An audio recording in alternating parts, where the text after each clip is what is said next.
माझं म्हणणं आहे शेतकऱ्यांची यादी फक्त आता आपण पहिल्यांदा सुरू केली, अजून यादी पूर्ण यादी व्हायला वेळ आहे. हळूहळू जसे कागदपत्र पूर्ण होतील, अपलोड होतील त्याप्रमाणे यादी होते आणि साधारणतः ही यादी 3 टप्प्यामध्ये यादी होणार आहे. 2 लाखाच्या आतले पहिल्यांदा शेतकरी, त्यानंतर 2 लाख जे 50,000 रुपये जे रेग्युलर भरणारे शेतकरी ते त्यांची एक दुसरी यादी, तिसरी यादी ज्यांचे 2 लाख रुपयाच्या वरची ज्यांची रक्कम आहे, अशा आपल्याला 3-4 टप्प्यामध्ये याद्या येतील. आणि आताही पहिल्यांदा जी आपण यादी सुरू केली आहे, जी क्लिअर आहे ती सुरू केली यादी. अजूनही बँकांकडून माहिती अजून अपलोड वगैरे करायला अजून त्याला पहिल्या यादीला सुद्धा वेळ लागतोय. त्यामुळे अजूनही पहिली यादी ह्या 2-3 दिवसामध्ये सगळी पहिली यादी क्लिअर होईल. काही ठिकाणची क्लिअर झालेली आहे. त्यामुळे निश्चित प्रकारे माझी शेतकरी बांधवांना एकच आपल्या माध्यमातून एक सगळ्यांना सांगणं आहे, याद्या लवकरच येतील. 3-4 याद्या येतील. पहिल्यांदा यादीमध्ये जरी नाव नसलं, पहिल्या दुसऱ्या तिसऱ्या यादीमध्ये आपलं नाव नक्की त्यामध्ये जे पात्र शेतकरी आहेत त्या पात्र शेतकऱ्यांचं साधारणतः आपल्याला माहिती आहे की 56 लाख शेतकऱ्यांपेक्षा जास्त संख्या ही या कर्जमाफीच्या यादीमध्ये पात्र शेतकऱ्यांची संख्या आहे. त्यामुळे शेतकऱ्यांनी माझे म्हणजे पात्र शेतकरी त्यांनी अजिबात काळजी करू नका. यादीला जरी कमी जास्त आपलं नाव जरी मागं पुढं आलं तरी आपलं नाव निश्चित प्रकारे जर आपण पात्र असाल तर नक्की आपलं नाव लागेल. फक्त एवढंच आहे की इन्कम टॅक्स भरणारे जे मोठे शेतकरी आहेत त्यांना मात्र या यादीतनं वगळण्यात आलेलं आहे. आणि जे नोकरदार आहेत, तुम्हाला ते जे अटी तुम्हाला सर्वांना माहीत आहेत, त्यांनाही या यादीतनं वगळलेलं आहे. कारण का या कर्जमाफीचा लाभ आपल्याला हा फक्त गरीब शेतकऱ्यांना द्यायचा आहे. आणि त्यामुळं निश्चित प्रकारे यादीला जरी थोडा उशीर होत असला तर जो उशीर होतोय तो शेतकऱ्यांच्या माझ्या भल्यासाठी होतोय. कालच पंढरपूरमध्ये राज्याचे मुख्यमंत्री देवेंद्र फडणवीस साहेब असतील, एकनाथजी शिंदे साहेब असतील, सुनेत्रा वहिनी पवार असतील, या सर्वांनी आपल्या सर्वांना सूचित केलेलं आहे. जे माझे लाभार्थी शेतकरी, जे लाभार्थी शेतकरी ज्यांना ज्यांची कागदपत्र परिपूर्ण आहेत त्या सर्वांनाच माझ्या 56 लाख शेतकऱ्यांना या कर्जमाफीचा निश्चित प्रकारे लाभ मिळेल.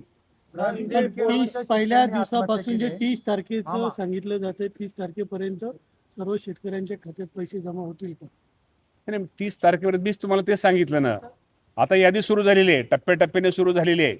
त्यामध्ये कुणाचे शेवटी शेतकरी आहेत तुमचे तिथं सेतू केंद्रावर जाऊन माहिती वगैरे काय KYC काय ज्या गोष्टी फॉर्मॅलिटी ज्या आहेत त्या लवकरात जसं पूर्ण होतील तसं त्याप्रमाणे त्या शेतकऱ्यांना ती यादी कर्जमाफीची रक्कम ताबडतोब मिळेल. परंतु मी तुम्हाला एवढं सांगतो की थोडा उशीर जरी होत असला तरी राज्यातील शेतकऱ्यांनी त्याची अजिबात काळजी करू नये. ज्यांना त्या पात्रतेमध्ये ज्या निकषामध्ये जे शेतकरी बसतात त्या सर्वांनाच या कर्जमाफीचा लाभ मिळणार आहे. राजू तुर्के शेतकऱ्यांनी आत्महत्या केलेली आहे. लाखो रुपयाचं कर्ज होतं राजू यांच्यावरती. आत्महत्या केली, सरकार म्हणून काय मदत करणार आहात? निश्चित प्रकारे यवतमाळचे जे माझे शेतकरी आहेत राजू बापूराव तुर्के आणि मला वाटतं ते राळेगाव तालुक्यातले आहेत, भामगावचे आहेत, यवतमाळ जिल्ह्यातले आहेत. आणि साधारणतः त्यांच्याकडं जिल्हा बँक असेल, मायक्रो फायनान्स असेल, गृह कर्ज असेल, असं त्यांच्यावरती कर्ज होतं. आणि त्यामुळं निश्चित प्रकारे त्यांनी आत्महत्या का केली किंवा त्यांच्यावरती वेळ का आली याच्या बाबतीमध्ये निश्चित प्रकारे तपासणी केली जाईल. परंतु निश्चित प्रकारे ते जर यामध्ये पात्र 56 लाख शेतकऱ्यांमध्ये ते जर पात्र असतील तर निश्चित प्रकारे कर्जमाफीचा त्यांना लाभ खरं तर आपल्या सर्वांना देता आला असता. आणि आपण निश्चित प्रकारे त्या कुटुंबाशी जर ह्याच्यामुळं जर त्यांनी आत्महत्या केली असेल या बाबतीमध्ये चौकशी करून निश्चित प्रकारे शासनाच्या वतीनं त्या शेतकऱ्याला मदत केली जाईल. KYC झाले नाही मोठ्या प्रमाणात PDC बँकेच्या ग्राहकांचे KYC आपल्याला माहिती आहे का आता करणं सगळ्याला गरजेचं आहे. असं कुठं झालेलं नसावं. आणि समजा जर झालं असलं तर ताबडतोब त्या बाबतीमध्ये ते KYC पूर्ण करण्यासाठी निश्चित प्रकारे त्याला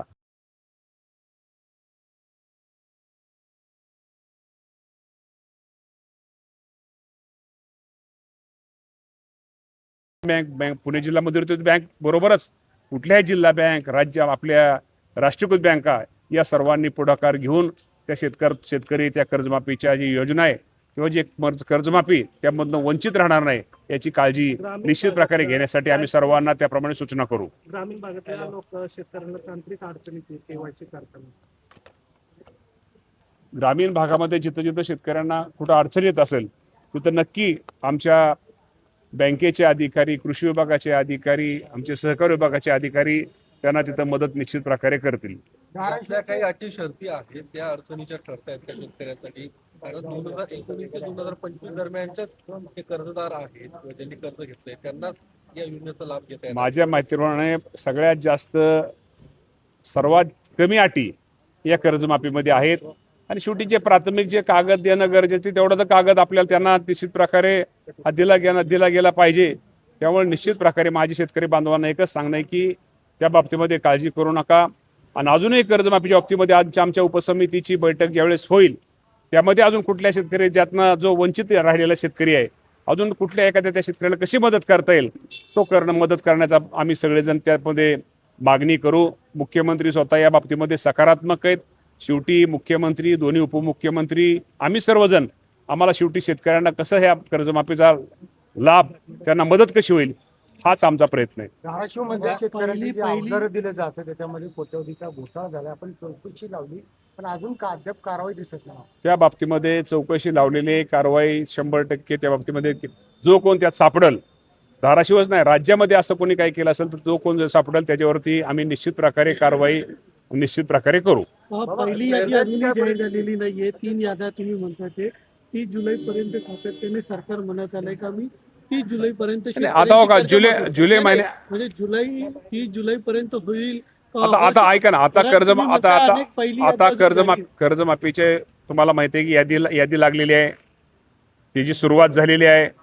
हळूहळू टप्प्यात जसजशी कागदपत्र शेवटी शेतकरी आहे शेतकऱ्यांची जशी कागदपत्र पूर्ण होतील त्याप्रमाणे शेतकऱ्यांना हे कर्ज त्याची माफीची रक्कम दिली जाईल. आता सुरू झालेलं आहे. काही गोष्टीमध्ये काहींना महिना लागेल, 1.5 महिना लागेल, 2 महिना लागेल. पण मी तुम्हाला सांगतो 56 लाख शेतकऱ्यांना 40,000 कोटीपेक्षा जास्त रक्कम हे सरकार कर्जमाफीच्या रूपाने हे सरकार देणार आहे. पुन्हा एकदा तुमच्या वतीनं शेतकऱ्यांचा प्रतिनिधी या नात्यानं, शेतकऱ्याचा मुलगा या नात्यानं, कृषी मंत्री यातानं, मुख्यमंत्री आणि दोन्ही उपमुख्यमंत्र्यांचे मी आभार मानतो.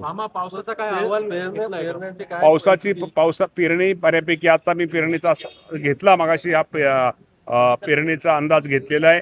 साधारणतः पेरणीच्या बाबतीमध्ये आज खरीप पेरणीचं आपलं जे क्षेत्र आहे ते साधारणतः चालू वर्षाची पेरणी साधारणतः 82% आपली पेरणी झालेली आहे. आणि अजूनही ती रक्कम मला वाटतं 2025ची जर आपण हे करता साधारणतः पेरणी आता दिवसेंदिवस वाढते. काही ठिकाणी वापसा नाही परंतु पेरणी ही निश्चित प्रकारे होतीये. आणि साधारणतः अजून एक 8 दिवसामध्ये आपलं जे उद्दिष्ट एवढी आपली पेरणी ह्या राज्यामध्ये होईल. पेपर फुटलेला आहे. 22 तारखेला पेपर होता तो औषध निरीक्षक भरतीचा पेपर फुटल्याचा असं आता ऐकत नाही सारखं मला माहित नाही. बाबतीमध्ये माहिती घेतल्याशिवाय मी बोलू नये. पण आता माझं म्हणणं फुटला का ना फुटला आता थोडं फुटला तरी त्याचा आवाज लगेच येतो. त्यामुळं ठीक आहे जर फुटला असेल तर नक्की सरकार त्या बाबतीमध्ये चौकशी करेल. काय झाले 22 मार्चला पेपर होता. जे ड्रग्स इन्स्पेक्टर असतात त्यांचा तो पेपर होता. 20 मार्चला एका व्हॉट्सअप वरती आणि टेलिग्राम वरती 100 मार्काच्या पेपर पैकी 90 प्रश्न हे व्हायरल झालेत असा दावा विद्यार्थ्यांनी केलाय. अर्थात एमपीएससी आयोगाने याची दखल घेतली आहे का अजून त्यांच्याकडे ऑप्शन नाही. पण असं झालं ऐका ना असं होऊ शकतं. मला म्हणजे त्याला पेपर फुटला म्हणता येत नाही कारण मी साधारण 100 मार्कापैकी आपण शाळेत होतो लहानपणी होतो आपल्याला कळायचं की साधारणतः 60-70 मार्काचे हे प्रश्न येऊ शकतात वगैरे. आता ते म्हणण्यापेक्षा आता ठीक आहे फुटला असेल तर चौकशी होईल आणि चौकशीमध्ये जो कोण दोषी असेल त्याच्यावरती कारवाई होईल. दोन्ही राष्ट्रवादी एकत्रीकरणासंदर्भात चर्चा सुरू आहे. चर्चा ही देखील आहे की या संयुक्त राष्ट्रवादीचं नेतृत्व नेमकं कोणी करायचं यावरून हे सगळे विलीनीकरण थांबलेलं आहे. मी पाठीमागे पण आपल्याला सांगितलेलं आहे की आज आमचे नेते अजितदादा पवार साहेब नाही आहेत आणि आज आम्ही प्रमुख म्हणून सुनेत्रावहिनी पवार यांना मांडलेलं आहे. त्यामुळं आमच्या पक्षाच्या निर्णयाच्या बाबतीमध्ये सुनेत्रावहिनी पवार, आमचे पक्षाचे अध्यक्ष सुनील तटकरे, प्रफुल्लभाई पटेल, छगन भुजबळ ही मंडळी सगळी निर्णय जो घेतील तो आम्हा सर्वांना मान्य राहील. ओके.